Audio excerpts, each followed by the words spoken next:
I had fainted lest I live to see the goodness of the Lord in the land of the living. Good morning. It is so wonderful to be able to address you from my room in Shelby Township in the Shelby Nursing Center, where I'm here to do rehab.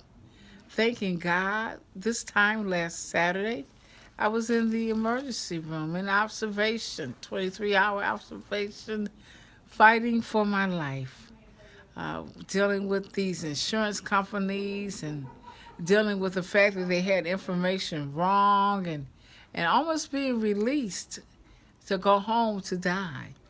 Uh, Such a dramatic chain of events occurred, but I would not leave. I refused to leave that hospital. And while in 23-hour observation on last Sunday, my heart stopped over 30 seconds. And it was beating over 200 beats per minute at the time that it stopped.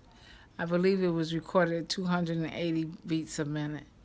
The normal heart rate is 72 beats per minute. So I was like three times the beating, and I already have a fib and a pacemaker.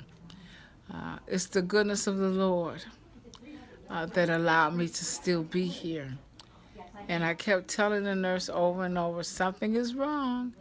And they were like, yeah, right. And exactly at the time that I was trying to explain to her that something was indeed wrong, the lady that was at the desk, the clerk that was watching the monitors, noticed that I had another episode.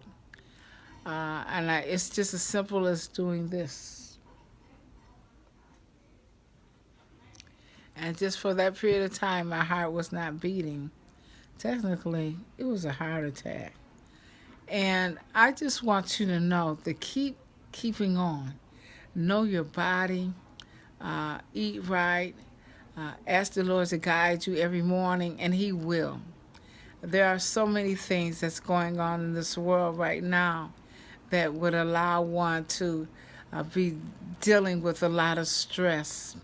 And with the death of my brother Ronnie and my brother John having the heart attack, and the loss of my older sister Faye, and and my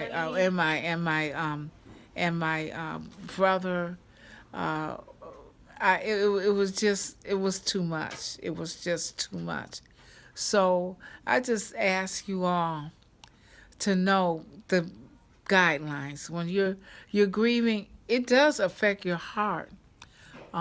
It's important to be happy in church. It's important to have a good pastor. It's important to have people that love you. It's important to have good neighbors. So don't forget the assembly of yourselves one with the other.